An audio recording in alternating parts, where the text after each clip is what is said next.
Hello cavers. Today we're back with another Factorio video. This time we're looking at Gleba, which is likely the hardest planet to deal with from the get-go. I definitely recommend that this is the third planet that you land on because having the technology from the other planets available is going to be very helpful in conquering the jungle.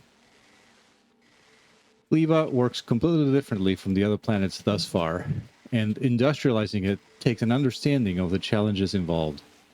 First of all, you should know that most resources on Gleba are organic and they will decay over time, and that includes many of the materials that you're going to be manufacturing. The only resource nodes that can be mined normally on Gleba are relatively small stone deposits. Gleba is also full of wildlife, and many of the creatures can completely ignore walls. Lastly, the Gleba production tree requires handling of pentapod eggs, and these will hatch into angry, preemie pentapod wrigglers if they are allowed to decay. Gleba production is complex and must be kept moving in order to succeed. Any stoppage in production will result in the decay of your source products until all you have left is spoilage. This is mostly an issue at first when you're just getting your factory started, but once it's up and running, you should be able to outrun any spoilage problems. As before, I'm going to tell you how to get started, but it's going to be up to you to scale up production from the basics. Production in Gleba depends on the exploitation of three native resources: yumako fruits, the brain-looking jelly nuts, and pentapod eggs. Yumako fruits are processed and you make a mash out of them. And jelly nuts produce jelly. You can then combine the jelly and fruit mash into a crystal substance that's called bioflux. Bioflux is then combined with various products to produce most of the things that you're going to need on the planet. It would be easy to spend hours describing how Gleba works, but instead I'm going to try to be brief and just explain what you need to bring with you and the mistakes to avoid to get Gleba going. First of all, everything I said on the space platform video applies, so go watch that if you need a refresher on what to bring. Gleba has very easy access to water, and you're going to need plenty of power. So I recommend don't mess around and just bring a nuclear reactor or two and a few stacks of nuclear fuel, heater pipes, heat exchangers, and turbines. You really just need a single stack of the turbines to get started, but you can bring as many as you want, obviously. You may want to bring centrifuges too, just so you can get the back end of the fuel recycling going. Of course, that also requires U-235, so maybe you bring a stack of that. Gleba also depends on fast transport of resources in order to succeed. You can either bring logistic towers with bots or turbo belts, depending on your preference. Bring both, if you like. If you're bringing bots, I recommend 3 to 4 stacks of logistics bots just to get started. I also recommend that you have upgraded your bot speed to at least level 5 or higher. You are also going to need some mining drills. As I mentioned, Gleba wildlife is vulnerable to electricity, so you'll want to bring yourself a Tesla gun in your inventory as well as at least 1 stack of ammo for it, but really bring 2. You'll also want a stack or 2 of Tesla turrets. Lastly, some things that are not completely necessary, but depending on your playstyle, you may want to bring. And they can speed up how you get started. Again, depending on how you like to play. You may want to bring a stack of train engines, a stack of train cars, and some elevated rails, as well as regular rails. Alternatively, if you're making turbo belts, bring a bunch of those. Maybe 500 or more. Or you can bring the parts to make them on site if you prefer. And that's about it. Now that you've traveled to Gleba and you have all of your stuff on board, you're ready to set off. Launch yourself down to the planet and go ahead and launch down the landing cargo pod and a stack of ammo for your Tesla gun. Then I recommend that you just go exploring a bit. Feel free to gather up some of the trees in order to get some spoilage into your inventory. By the end of this, you're going to need 5,000 of it in your inventory, so yeah, feel free to gather some. Spoilage. You can almost smell it, can't you? Anyways, you're looking for 3 main things as you explore. First, you're going to need to find a flat area that you like, that you can build on. Second, you need to find a place where yumako trees are growing. as well as an area growing the jellies. You're going to want to harvest one each of jelly nut and one each of yumako in order to unlock their respective techs, but leave the rest of them alone for now. They're just going to decay before you can do much about it. Third, you're going to want to scout out the location of a stone deposit near where you want to build. You also need to keep an eye for pentapod rafts, but you're just going to see plenty of those, so I'm not even going to worry about it. Yumako and jellies each grow in their own biome, and they're typically not too close to each other. Both fruits and jellies can become renewable resources through farming, but you have to first set up your farm, and doing so requires both nutrients and seeds. The farm cannot just simply be put down on the ground, as it will not be able to work with the wild ground that is available. You're going to have to terraform it a bit. You're also not initially going to be able to make farms everywhere, excepting for the areas that are already growing these plants.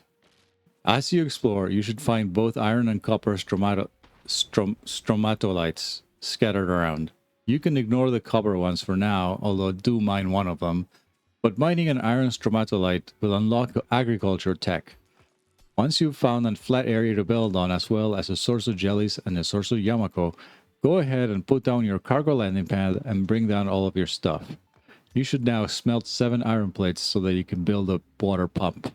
Then you put down your nuclear power plant with all of its turbines and heat exchangers, etc., and connect it to your water pump so that you can get power going. Next, go to a stone deposit, put down some mining drills, and start extracting some stone.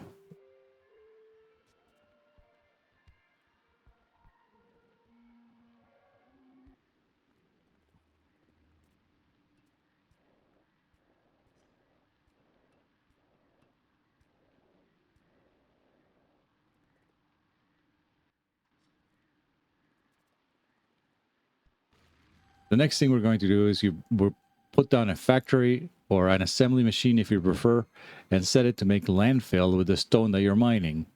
If you're using logistic bots, don't forget to give it a limit so it doesn't flood your storage with landfill. In your inventory, make 10 nutrients in order to unlock biochambers. Biochambers require iron plates, electronic circuits, nutrients, and landfill. Oh, and of course, a pentapod egg. Pro tip: the nutrients and the pentapod egg both decay into spoilage, and the eggs are going to hatch into premature wrigglers, which will then attack your buildings.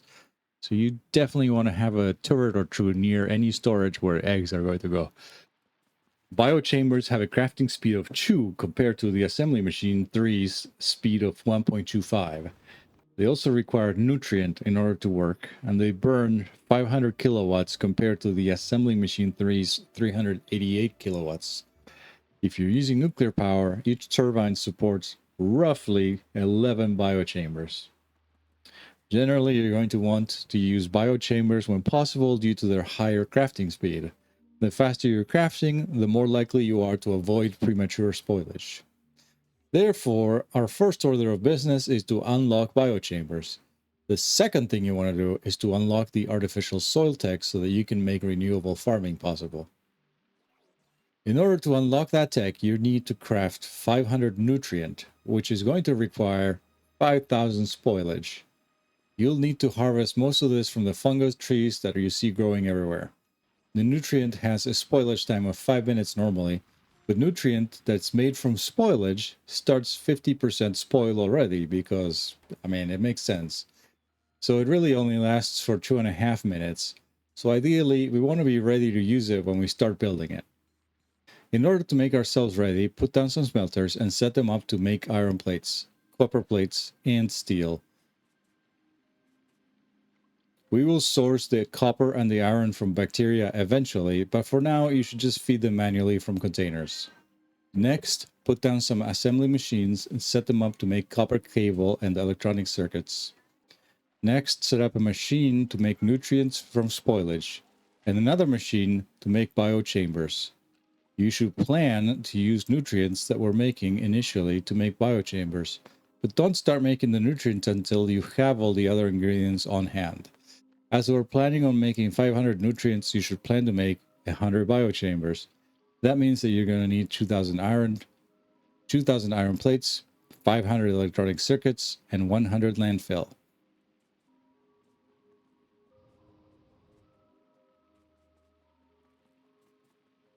So your next task will be to gather up all the raw material and start making the prerequisites for 100 biochambers. You can also just don't worry about it and start making the initial 500 nutrients and just let it spoil if you prefer, and just make a handful of biochambers to get started.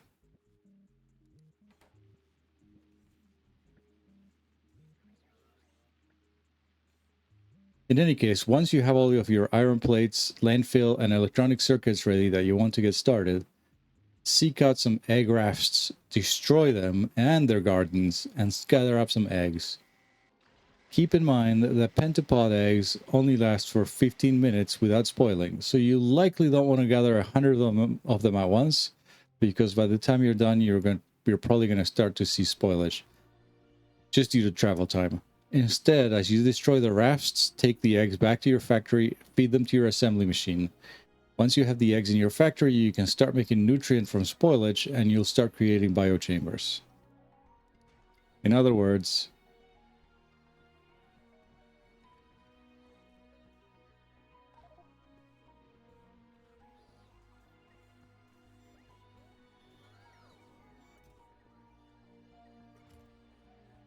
after you unlock artificial soil, you're going to have a natural lull in your production because it's going to take a minute to set up your farming. Each tile of artificial soil is going to take 50 nutrients to make, and at this point, since our nutrient production is not exactly reliable, we're going to keep it simple and concentrate on one resource at a time. First, we're going to produce artificial yumako soil. This is going to require yumako seeds, and the only way to source them is as a small % chance from the production of yumako mash. We can use yumako mash to produce more nutrient that is not going to start out 50% spoiled using biochambers. First, we're going to set everything up, and then we're going to manually get production started to avoid premature spoilage. Initially, we're not going to have enough yumako fruits to need more than one biochamber, but you want to place it somewhere that can be expanded as you go. In any case, choose your spot and place a biochamber and set it to produce yumako mash. You're going to want to set up a container to feed it the yumako fruit once we harvest it. Eventually, we're going to bring it in from the farm, either via trains, belts, or logistic bots, so do keep that in mind. You then need to set up the next line of biochambers, making nutrient from mash. The ratio is about 2:1 mash to nutrient. In other words, each biochamber making mash can supply 2 biochambers making nutrient. For now, just set up 1 biochamber making mash and 2 biochambers making nutrient. Make sure that you have a feedback loop set up for every single biochamber to receive nutrient as well, since any biochamber working is going to need nutrient to work. Using logistic bots is the easiest way to do this part. Also, make sure that you have a way to deal with any nutrient that spoils while waiting to be used in the storage chests. Now, set up an assembly machine ready to take on seeds, nutrient, and landfill. Once everything is connected, make sure that you have at least 100 spoilage in your inventory, and then go to the yumako trees that you spotted earlier. Cut them all down and put all your fruit into the mash maker. You should also now feed your original nutrient maker with spoilage. While you're waiting for your first batch of artificial soil to be made, you should go find more yumako trees, as you're likely going to need additional fruit in order to make enough artificial soil for a good-sized farm. In any case, as you produce the soil, you should also be grabbing it and putting it down on the yumako patch that you originally harvested. If this patch is a good distance from your production area, you might want to also get started on setting up your trains or belts that I suggested that you use to bring in your fruit. In any case, once you're ready, put down an agricultural tower in the middle of the artificial soil patch and feed it with the seeds that you've been making. Rinse and repeat the process until eventually you'll put down enough soil to cover all of the 7x7 grid that the agricultural tower uses. In the meantime, while this is all happening, you should also put down a couple of Tesla turrets around the yumako farm. Also make sure that you put down some turrets around your base. just enough to cover the area without too much overlap, depending on your power situation and how many turrets you have on hand. Also, start putting down the assembly machine that you need to create artificial jelly nut soil, as well as the biochamber to process jelly nuts into jelly, which is the process that's going to yield us the jelly seeds. Also, you can set up a biochamber to make bioflux in order to utilize the jelly that you'll be producing as you ramp up. As bioflux requires yumako mash, and we're already using all of it to make nutrient, we're going to want to expand our yumako mash production in order to make enough mash for the bioflux. Once you've set up all of these buildings and your yumako farm is well on its way, and you think you can spare the time to start working on jelly nuts, go ahead and harvest the jelly nuts. Feed the buildings with nutrient and start producing jelly by manually feeding the jelly nut processor with the jelly nuts. We're basically just repeating the steps that we originally used with yumako, but now with jelly nuts. Of course, at this point, you can expand production of jelly nut and yumako as you see fit. In the meantime, you should have already produced some bioflux. Bioflux is a bit more stable than other products, lasting up to 2 hours, so hopefully none of it has degraded yet. In any case, making the bioflux will instantly give you the bacteria cultivation technology. This technology is the manner of automating production of iron and copper on Gleba. Basically, you can use some bacteria along with bioflux in order to make more bacteria. And as you repeat the process, you're eventually going to be producing more bacteria than you can process. These excess bacteria are going to decay into raw ore and spoilage.